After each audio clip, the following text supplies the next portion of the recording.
Welcome to RCAM. I'm your host, Ryan, and thank you for tuning in today. So, today we're going to be talking about a porn star's sick and twisted goal to sleep with 1,000 men in one day. My God. I'm thinking of that meme. No, it's time to flood the earth again. Maybe it is. Thankfully, though God shows his mercy upon us, and he promised to never do that again. But we might need another one of those judgments. Just saying. We'll also be discussing bad parenting after this little girl goes on a rampage in Walmart, and we will also discuss. Hold on, I think I hear my kid calling me. Might be a bit out here. Okay, we're good. And we'll also discuss. Oh, hold on, give me 1 second. I'm sorry, guys.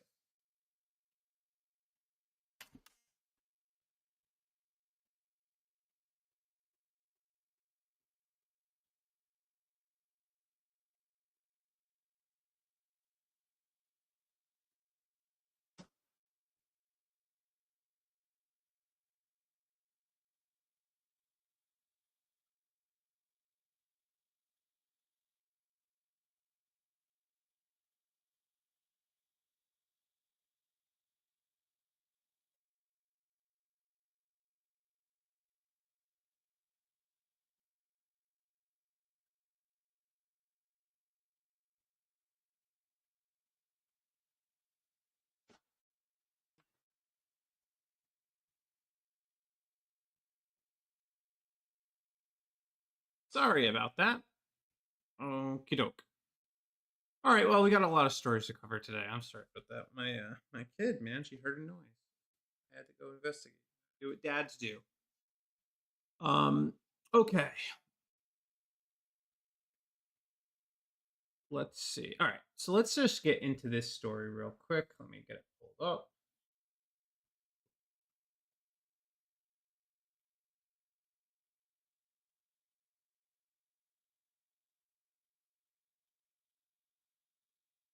All right, this is from the New York Post. I'm going to be very careful about kind of how I show this because I don't want to show anything appropriate. So, a porn star will attempt to have sex with 1,000 men in one day, and it's sparking health concerns from doctors. Yes, health concerns. That's one concern. How about degeneracy concerns? Can we have those? Can it spark those types of concerns? Maybe there's forget about just the health aspect. Maybe there's something mentally wrong with somebody that's aiming to do this. Maybe she has a few screws loose. Maybe she's been damaged in irreparable ways, and this isn't a good idea. Maybe, just maybe, it's it's bad for an individual to have these types of goals because it's sick. And also, just while I'm on this subject, how pathetic of a man do you have to be to volunteer to do that? Like, it takes a special type of weak man to willingly go along with something this degenerate. So, health concerns have been raised in Australia for a porn star recruiting 1,000 guys to take part in her world record. Yeah, breaking records in all the wrong ways. British adult entertainer. And let's just, we keep you. I've gone on before about the euphemisms we use for this type of stuff. But, British adult entertainer, you'll see model, you'll see sex worker. But let's just call a spade a spade. This is a prostitute. So let's not mince words about it. She's a prostitute, and she, I guess her name is Lily Phillips, and she recently began taking applications for the record-breaking event of the year, which is set to take place in January. The current record holder is Lisa Sparks, an adult film star who bedded 919 men in one day. God, man, it's so sick. It's so evil and so deranged that I I struggle to comprehend how anybody could get it in their head to do such an awful thing. However, Phillips 23 has declared she's been training for several months. Oh Lord, help us, please. Um, so what's physiological impact would this have intercourse that lasts 24 hours have on the body? Sydney's medical practitioner, Dr. Zach Turner, who specializes in preventative health and wellness, warned that when pushed to extremes, such activity could have a negative effect on the body. Sex at its core is a physically demanding activity that engages various muscles, cardiovascular system, and the release of endorphins. Done moderation, it's akin to a rewarding workout, promoting stress relief, cardiovascular, blah, blah, blah. However, when pushed to extremes like a 24-hour sexual marathon, the physical and psychological toll can be severe. Common issues can arise from repetitive sexual. Yeah, ugh, that's horrible. I don't even want to. But so that alone is a pretty sick and twisted thing to want to do. And any doctor advising her, or even suggesting that she should follow through and try to do this safely, is at best complicit, because like you should not be encouraging anybody to do this at all. What you should be recommending is that she go speak to a therapist to work through any trauma that she may have, because if you want to do something like this, you have to be sick in the head, really, legitimately. Like, this woman has to be afflicted by demons to want to do something like that. I cannot comprehend why somebody would decide that this is the record that they want to break. But yet, here we are. We're living in a time where depravity is getting the spotlight, and that people are considering something like this worthy to go in the record books. And it's just more of a sign that we are in truly wicked and evil times. The fact that somebody's willing to do this, the fact that there are men willing to sign up to be a part of this is sick and depraved. And it just baffles my mind. Now, obviously, somebody doing something like this is going to spark some criticism, and rightfully so. This should be criticized. But some of the criticism, I think, is well, we'll read it and you'll see what I'm talking about. So this is from Andrew Wilson.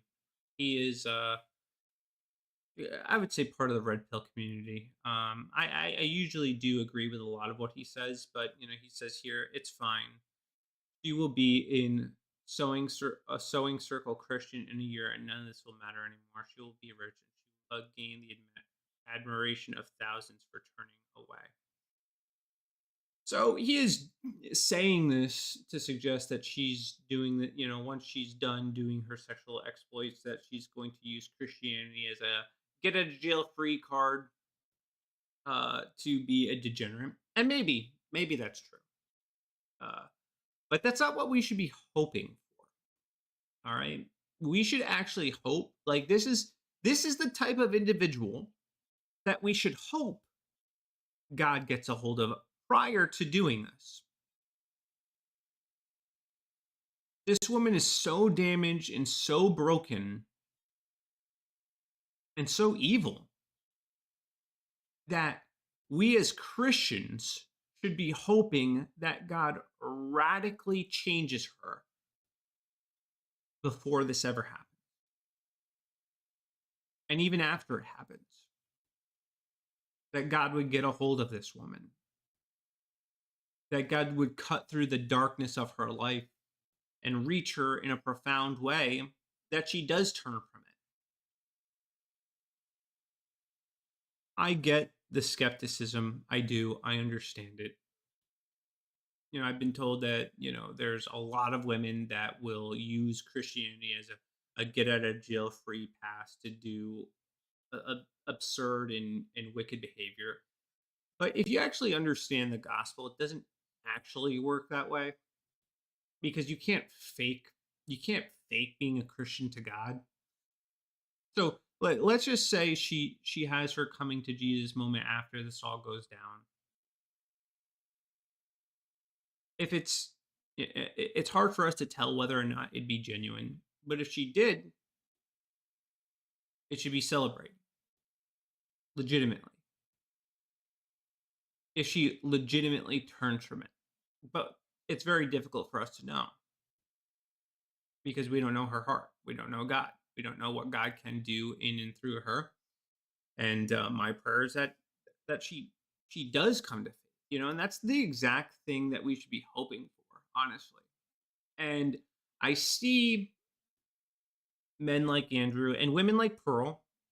So Pearl had something to say. Hey, Michael knows. Are you going to interview her as well when she finds God in 3 months?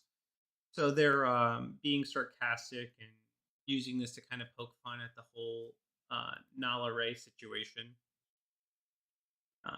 Because Nala, for those of you who may be unfamiliar with her, was a former prostitute that gave her life to Jesus and quit the porn industry. But regardless of whether they're faking this, I still think it's better than them continuing to do it. Like, I don't know, and not doing porn is better than actually doing it. And if they're faking it, I believe I've said this before. If they're faking it, well, they don't have to worry about our judgment. Like we can, type angrily at them on the internet. That's gonna not really make any difference. They're gonna keep on doing whatever they're gonna do.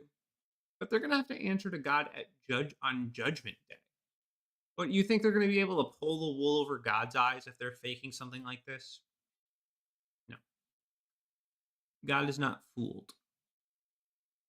And you can only fake being a Christian for so long before uh, people start to see the holes, and eventually you're either going to produce fruit or you're not. And if you're not going to produce fruit, guess what? You're going to be cut off. But it takes time for a believer to produce fruit. It takes time for a believer to grow in their faith. It takes time for this to happen. It's not growing fruit is not something that happens overnight. A lot of Christians don't realize how fruit trees actually work. It could take several years for a fruit tree to produce fruit.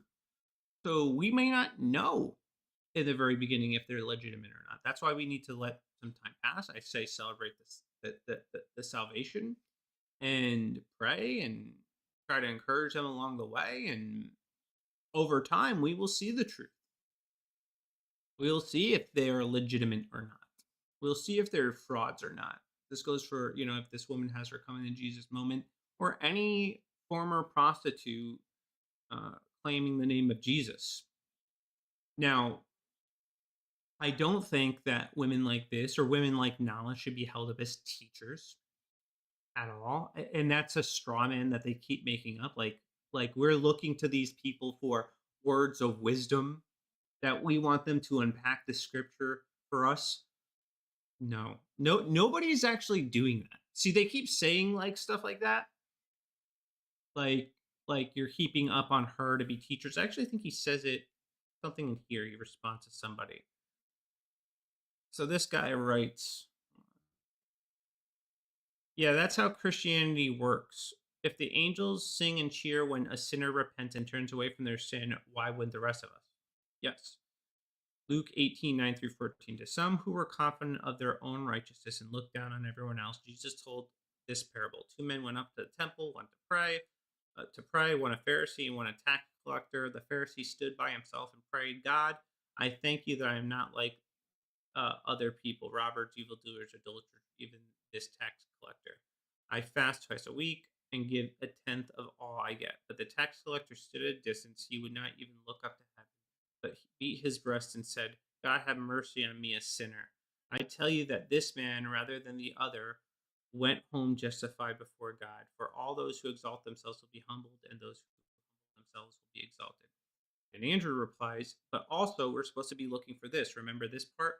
But there were also false prophets among the people, even as there will be false teachers among you, who will secretly bring in destructive heresies, even denying the Lord who brought them, and bring them on themselves swift destruction. And many will follow their destructive ways, because of whom the way of the truth will be blasphemed. By covetousness they shall exploit you with deceptive words for a long time. Their judgment has not been idle, and their destruction does not slumber. Who is, my question is, who is holding these people up as teachers? Who? Tell me. I would like to know. I would like to know the Christians that are holding honestly any woman up as a teacher. I'm not.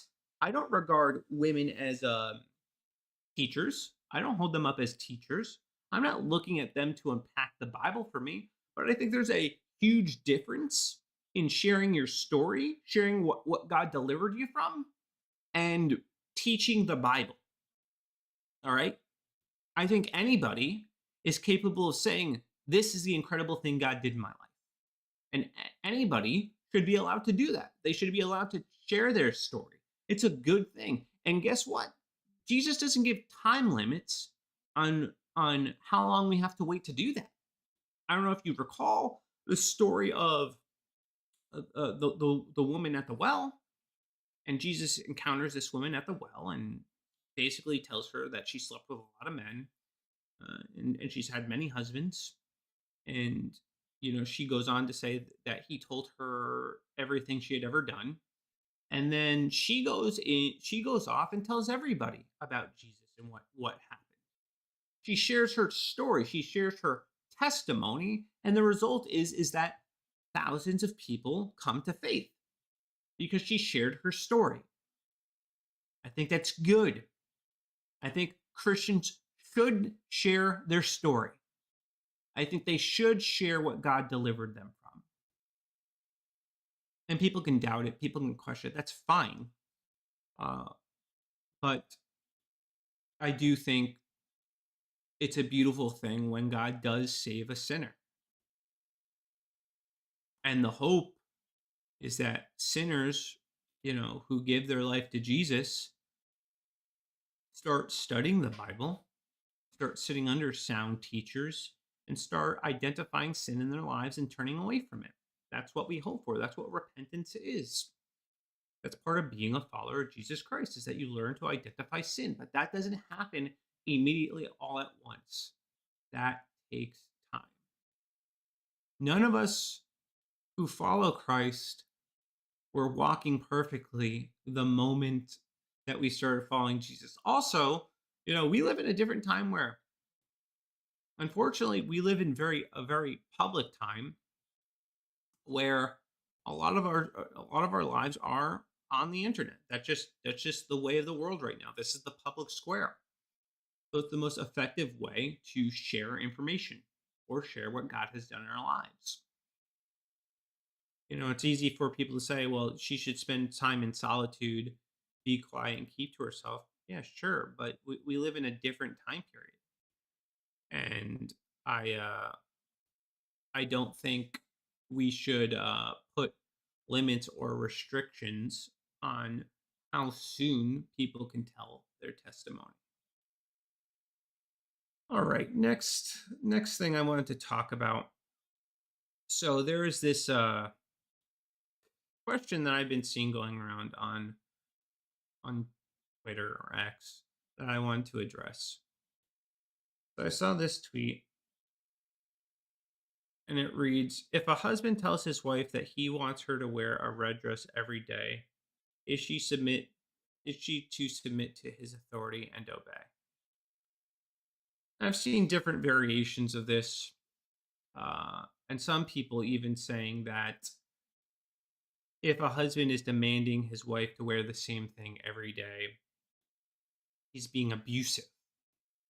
That's abusive. It is abusive, apparently, for husbands to expect their wives to wear a red dress every day. That's what's considered abuse today in modern America. Let me ask a question, right? Is it abusive for employers to require their employees to adhere to a dress code. Is that abusive? Do we consider that abusive? I'm going to presume that most of you would say, no, that's not abusive. But then suddenly, if a husband has that expectation, he's a control freak and he's abusive. Um, sounds a little off to me. Uh, what if he just likes dresses and that's something that makes him happy? Why not? Why not do it just because you don't want to? I don't I don't know. I'm having a hard time with this one. I do think, yeah, the wife should submit to the authority and obey. He's not asking her to do anything sinful. He's not asking her to do anything insanely difficult. He's not asking her to do anything that is on its face bad. So I don't know what the problem is. Now, I don't do this with my own wife, but I don't see any issue with it.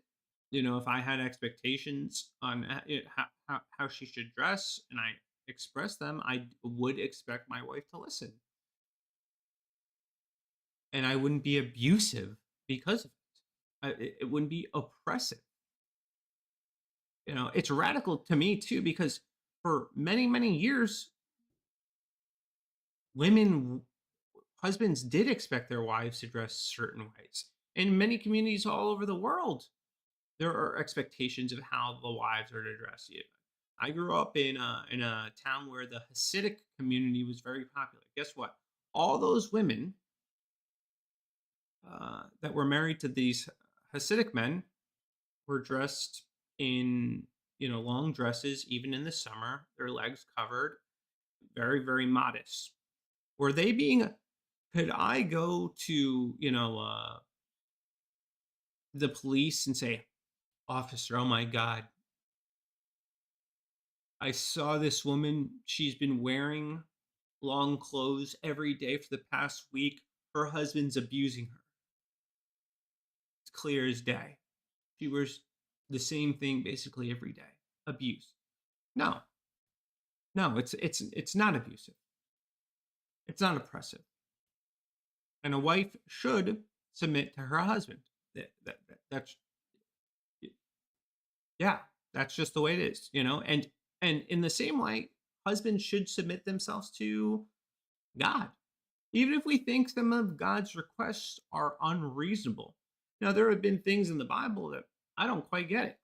Like if I were, Moses and God told me to bang a stick on a rock for it to produce water, well, I think that's kind of dumb. That doesn't make any sense to me. Why are you having me do this? Doesn't make sense. I don't like it. Seems arbitrary. But you want to know what? I trust God's authority. I trust his leading. I trust his guidance. If he tells me to do something, even if it seems absurd and I don't quite get it, I'm going to do it. I'm just going to do it because I love him and I trust him. We should have that same relationship with our spouse. Wives should have that same relationship with their husbands.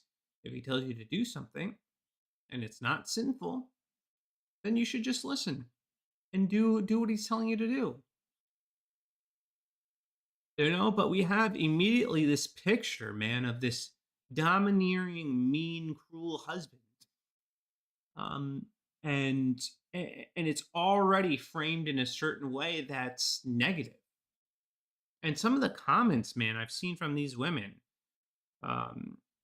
one person wrote, "A husband's authority can be abused, and abuse of authority is the husband not following Ephesians 5:25. The authority is there for her protection, not his selfish whims."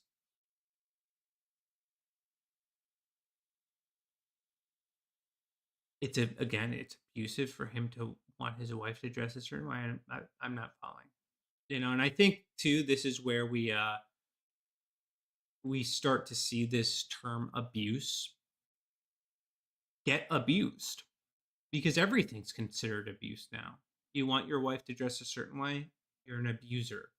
You talk firmly and sternly to your wife, you're an abuser. You have expectations of how you want things to happen down the home, abuser. You don't give your wife money anytime she wants, abuser. And this unfortunately is the ugly head of feminism rearing its ugly face. Another user, her name is Lizzie. I like Lizzie, good follow. She said, if my husband came to me genuinely saying, I really love when you wear red dresses, could you try to wear them every day? I would absolutely do what I could to wear a dress every day for him because I want to be as beautiful as possible for him. He is not asking me to sin. As long as he is not acting tyrannical and in a non understanding way, I don't see a problem with this. Furthermore, I personally think it would be prideful and selfish for a wife to not submit to such a simple request from her husband. It's such a simple and easy way to please your husband. Why wouldn't a wife that loves and respects him comply? That's a very good question. Listen, I get if he was asking you to like hide a body for him, yeah, you don't do that. Or lie for him, you don't do that. But if it's not sinful, it's not even bad. Why not do it? You know, my wife asked me to do things I'm not particularly crazy about. Sometimes I don't even want to do them. But you want to know what? I do them because I love her. I love her to pieces. And I want to see my wife happy. And sometimes it's inconvenient. Sometimes it's something I have to do consistently. But I do it because that's what it means to love somebody else. You know, Jesus defines love as keeping his commandments, obeying what he commanded. I don't see any reason to not tie that same definition to the relationship a husband has with his wife. If you love him, then you'll do what he's asking you to do.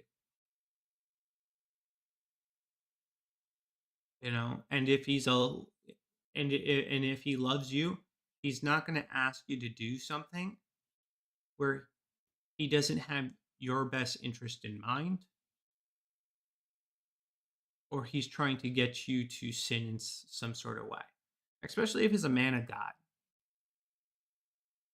You know, I want to go back to the point where, and this is a point that I've seen made in the red pill that I agree with. You know, Pearl has said, you know, women have more respect for their bosses than they do their own husbands, and I think that's true. Unfortunately, I think that's true. A lot of women have more respect for their own bosses than they do their husbands. They don't bat an eye at a dress code at work. They don't think about it. Fine. You know, even if the dress code had them wearing heels every single day, you know, that caused their feet to be sore, they would still do it. Maybe they grumble, but they're not going to go to HR and say, I'm being abused at work. They wouldn't do that. But God forbid a husband asks his wife to wear a dress every day. He's considered an abuser. It's so backwards to me. It's so it, it's so ridiculous to the things that women uh, find try to be oppressed.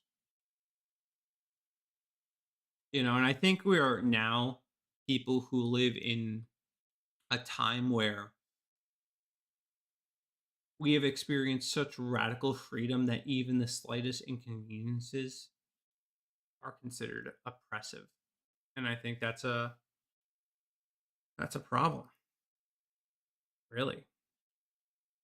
All right. Let's see here. Next story. I don't think this is going to be a long stream because I have a feeling my kiddo is still awake. Just good to go. We'll do a couple more and then we're going to wrap. All right. So I saw this video making the rounds. This is from I Meme, Therefore I Am. Some people shouldn't have children. Oh.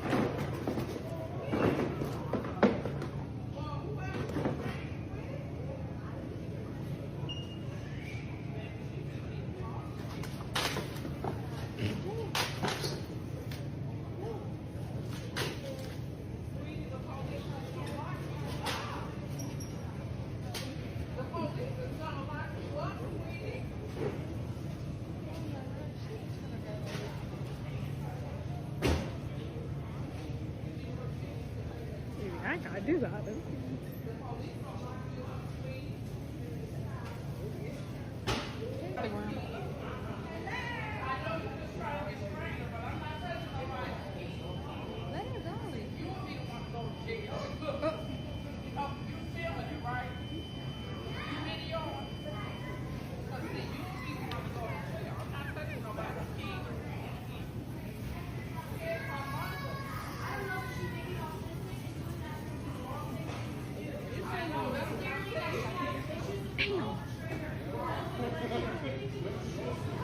They need to let her go. Well, whoever she's with, where are they? But she is in the store.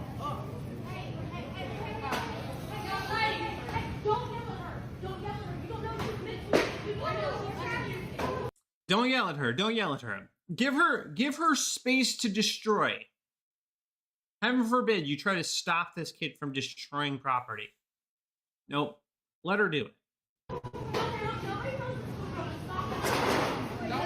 her. Right.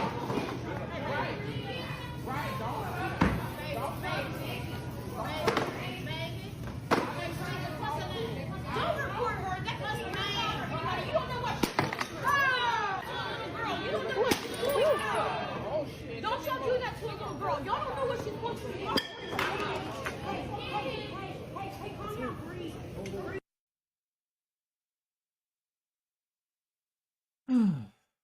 You don't know what she's going through. Sure, she could be going through something difficult. That doesn't give you the right to behave that way. Flat out, it does not give you the right. And she's at the age where she understands right from wrong. Yeah, that's not appropriate to do. And yet you have these people trying to shame the individuals trying to stop her. And this mentality that we can't discipline kids and we can't step in and stop them from destroying property because we don't know it doesn't matter where they've been. You shouldn't be doing this. It needs to be stopped. It needs to be corrected. And her parent needs to be called. But in the meantime, we don't allow her to do whatever she wants without consequence. It's ridiculous. Well, we live in this culture that they think people can do whatever they want. And we know they think this because they have the same mentality with adults. You remember the BLM riots, and politicians, when they're destroying and burning down cities, saying, give them space to destroy. It's the same mentality. And we know it only gets worse. It only escalates if you don't actually do something to stop them. And it looks like toward the end, maybe this girl's father, I don't know who this is, but somebody intervenes and actually does stop her. But it is really wild to me that people do this. And they don't think twice about it. So, yeah, I thought that was interesting. Another thing I wanted to talk about real quick is this ad. All right, so there has lately been a couple ads that have come out that have just been incredible. I'll say that. And I don't want you guys to read the headline, but I'm going to play this ad. And I would like to know what you notice about it. And this is by Apple. Got it last week. I think I know what it is. Are you serious? Guys, thank you. The color that you wanted. How did you know this was the Dad said this is the one that came to the eye bath the other day in the store.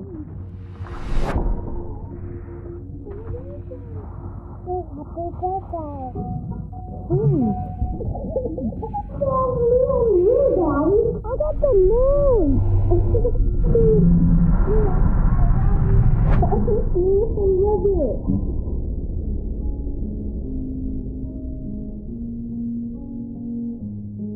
John, listen.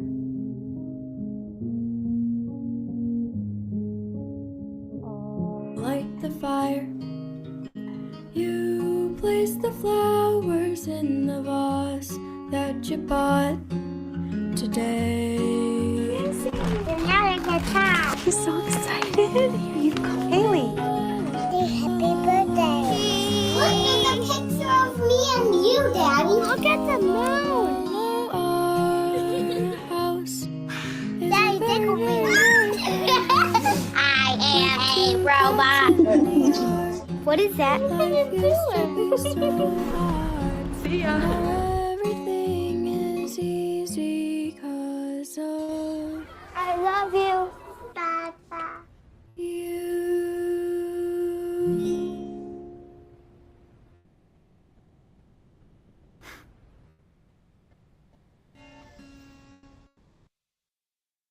Come on. That ad was fantastic.